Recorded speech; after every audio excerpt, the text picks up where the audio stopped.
Olá! Hoje a gente vai mergulhar de cabeça num dos assuntos mais difíceis e urgentes do Brasil. Esse ciclo vicioso que existe entre o crime organizado, a vulnerabilidade social e a luta, muitas vezes desigual, para garantir direitos básicos nas nossas áreas urbanas. Para a gente começar a entender o tamanho do desafio, vamos partir de um número. Um número bem pesado, 44.127. Esse foi o total de mortes violentas intencionais registradas no Brasil só em 2023. É um número que choca, né? Mas como a gente vai ver aqui, ele é só a ponta de um iceberg gigantesco. Porque olha só, por trás de cada número dessa estatística, como os dados do Fórum Brasileiro de Segurança Pública mostram em detalhes, existe todo um ciclo complexo. Um ciclo de vulnerabilidade social, de ausência do Estado e, claro, da expansão do crime organizado. É um desafio que vai muito, mas muito além da frieza dos números. Ok, então vamos destrinchar isso um pouco melhor. Para entender o problema, a primeira coisa é definir o que ele é de fato. Afinal de contas, o que exatamente a gente quer dizer quando fala em crime organizado? A definição oficial ajuda bastante a gente a entender a essência da coisa. Segundo o Escritório das Nações Unidas sobre Drogas e Crime, a ONODC, não estamos falando de uma violência qualquer, aleatória. Pelo contrário, é um grupo estruturado que existe com um objetivo bem claro: cometer crimes graves para ganhar dinheiro para obter algum benefício material. É, no fundo, um negócio. E olha, esse negócio tem muitas frentes. A gente está falando de tráfico de drogas e de armas, claro, que é o que vem primeiro à mente. Mas vai além. Tráfico de pessoas, lavagem de dinheiro para limpar os lucros, corrupção para se infiltrar nas instituições e até mesmo cibercrime. São atividades que não só geram lucro, mas que desestabilizam a sociedade inteira. Então a pergunta de $1 milhão é: onde é que esses grupos encontram terreno fértil para crescer? E a resposta, invariavelmente, está no vácuo de poder. Onde o Estado não consegue chegar com serviços públicos, com segurança, com oportunidades, o crime organizado entra. Ele ocupa não só o território físico, mas também o papel de provedor e de autoridade ali na área. Agora, vamos para a parte que talvez seja a mais importante de toda essa nossa análise. Como é que tudo isso se traduz na vida real? Quem é que realmente paga o preço dessa dinâmica toda? Essa citação sobre a obra clássica de Jorge Amado, Capitães da Areia, é de arrepiar. Ela fala de crianças e adolescentes em situação de abandono, vivendo à margem de tudo. E o mais impressionante é que, embora o livro seja de outra época, ele descreve com uma precisão assustadora a raiz da vulnerabilidade que alimenta o crime até os dias de hoje. E os dados de hoje em dia confirmam essa vulnerabilidade de uma forma brutal. Quando a gente olha o perfil racial das vítimas de homicídio, o quadro é cristalino.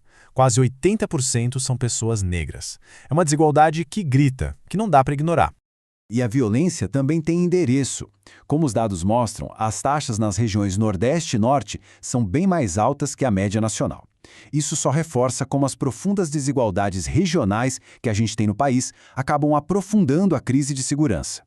Então, se a gente juntar todas essas peças, os dados pintam um retrato muito claro. A vítima mais comum da violência letal no Brasil é um homem, negro e jovem, com menos de 29 anos. É um perfil tão específico que revela as feridas abertas, as falhas estruturais da nossa sociedade. Certo. Diante desse cenário todo, qual tem sido a resposta do Estado? Vamos olhar agora para essa batalha que é travada todos os dias, nesse abismo que existe entre o que está escrito na lei e a dura realidade das ruas. No papel, a política de segurança pública do Brasil, que foi estabelecida por uma lei de 2018, é bem clara. Ela se baseia em princípios sólidos, como respeito aos direitos humanos, uso proporcional da força, ações integradas entre as polícias e, claro, transparência. Vamos focar num desses princípios que é central para todo esse debate. A lei exige, com todas as letras, o uso comedido e proporcional da força. Essa é a diretriz oficial para toda e qualquer ação de segurança no país. Agora, olha só o contraste: 14%. Esse foi o percentual de todas as mortes violentas intencionais que tiveram participação da polícia. É um número que, claro, acende um debate gigantesco sobre a distância que existe entre o que a lei manda e o que acontece na prática. Mas isso não quer dizer que nada esteja sendo feito. Longe disso. O Estado tenta se adaptar.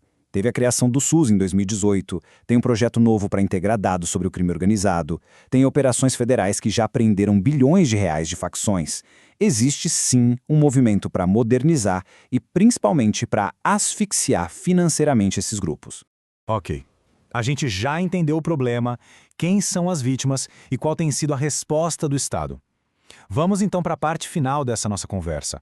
Como é que se quebra esse ciclo vicioso? Quais são os caminhos que estão sendo propostos? Basicamente, existem duas grandes abordagens em debate. De um lado, uma estratégia focada só na repressão, na ação policial, nas medidas reativas.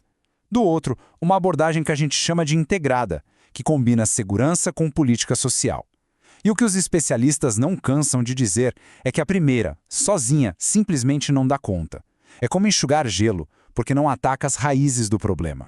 E o que seria essa tal solução integrada na prática? Os pontos-chave envolvem fortalecer a presença do Estado, mas com uma segurança comunitária, mais próxima das pessoas. E junto com isso, implementar programas de inclusão para jovens, melhorar o acesso à educação, investir em infraestrutura e, o que é crucial, usar inteligência e dados para guiar as ações. É um trabalho de formiguinha, complexo e com muitas frentes.